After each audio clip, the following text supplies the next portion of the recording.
खबर मध्य प्रदेश से, जहां रीवा में डांस करते करते एक बाराती को हार्ट अटैक आ गया और मौके पर ही उसकी मौत हो गई। 32 साल के अभय डांस करते हुए अचानक जमीन पर गिर पड़ते हैं और इससे पहले कि लोग कुछ समझ पाते उनकी जान चली गई। ये वीडियो हम आपको दिखा रहे हैं, मध्य प्रदेश के रीवा का ये वीडियो है। देखिए किस तरीके से ये शख्स बड़े आराम से डांस कर रहा था, लेकिन उसी दौरान ये अचानक चक्कर खाकर नीचे गिरता है और हार्ट अटैक के कारण इसकी मौत हो गई है।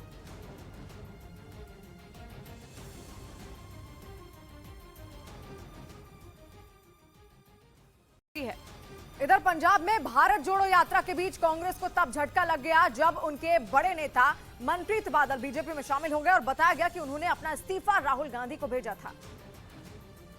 जिसके बाद दिल्ली में केंद्रीय मंत्री पीयूष गोयल की मौजूदगी में उन्होंने बीजेपी का दामन थाम लिया। बीजेपी में शामिल होने के बाद उन्होंने प्रधानमंत्री मोदी की जमकर तारीफ की। उससे भी दोस्ती रख ली, अमेरिका को भी हाथ में ले लिया, चीन को भी आंखें दिखा दी। नवजोत सिंह सिद्धू के करीबी बताए जाने वाले मनप्रीत बादल पंजाब में कांग्रेस की सरकार के दौरान वित्त मंत्री रह चुके हैं, लेकिन वो काफी समय से कांग्रेस से नाराज चल रहे थे।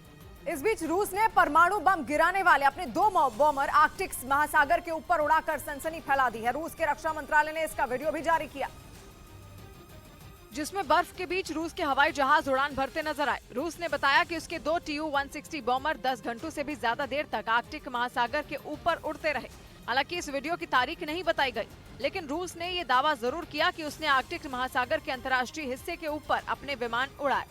इधर एनसीपी नेता नवाब मलिक के बाद अब उनके बेटे और बहू की मुसीबतें बढ़ गई हैं। उनके बेटे फराज मलिक के खिलाफ मुंबई के कुर्ला थाने में केस दर्ज किया गया, जिसमें फराज पर अपनी दूसरी पत्नी हैमलीन की वीजा के लिए फर्जी दस्तावेज देने का आरोप है।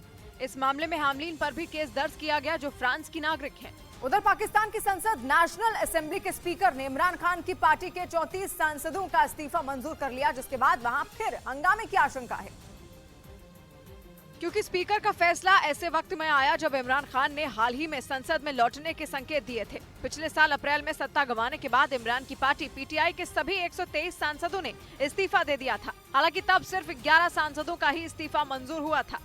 इस बीच खबर है कि पुतिन अपने एक पसंदीदा रूसी एक्टर से जबरदस्त नाराज हो गए हैं। ऐसा इसलिए क्योंकि उन्होंने खुले तौर पर यूक्रेन के समर्थन देने का ऐलान कर दिया, और बस इसी वजह से रूस में रैम्बो के नाम से मशहूर एक्टर आर्तुर स्मोलियिनिनोव पुतिन की आंख में चुभने लगे। असल में आर्तुर 2015 में बनी उस रूसी फिल्म के हीरो थे, जो रूस और अफगान युद्ध पर बनाई गई थी।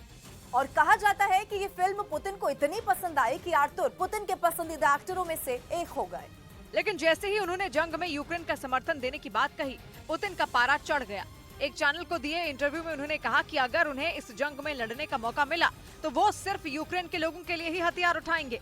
जिसके बाद न सिर्फ रूस में उन्हें विदेशी एजेंट घोषित कर दिया गया, बल्कि इस रवैये पर नाराजगी जताते हुए रूस ने उन्हें देश निकाला तक दे दिया। और उधर खबर है कि उत्तर कोरिया के शासक किम जोंग उन की निगरानी करने के लिए अमेरिका करोड़ों रुपए खर्च करने को तैयार है। बीते दिनों किम ने कई मिसाइलों का परीक्षण करके दक्षिण कोरिया और जापान समेत अमेरिका को धमकाने की कोशिश की थी, जिसके बाद अमेरिका की सरकार ने किम जोंग उन पर नजर रखने का प्लान बनाया, जिसके तहत अमेरिका $50 मिलियन यानी भारतीय रुपयों में 400 करोड़ रुपए खर्च करने को भी तैयार है। बताया जा रहा है कि इसके लिए अमेरिकी राष्ट्रपति जो बाइडेन ने दिसंबर में एक एक्ट पर साइन भी कर दिए, जिसके जरिए अमेरिकी खुफिया विभाग किम जोंग उन की हर हरकत पर नजर रख सकेगा। किम ने 2011 में उत्तर कोरिया की सत्ता संभाली थी, जिसके बाद 2022 पहला ऐसा साल रहा जिसमें उत्तर कोरिया ने सबसे ज्यादा मिसाइल टेस्ट किए। माना जा रहा है कि यही वजह रही कि अमेरिका ने किम की निगरानी के लिए 400 करोड़ रुपए खर्च करने से भी गुरेज नहीं किया, क्योंकि चीन और उत्तर कोरिया की दोस्ती बढ़ने के संकेत हैं, जिनसे निपटने के लिए अमेरिका ने तैयारियां शुरू कर दी।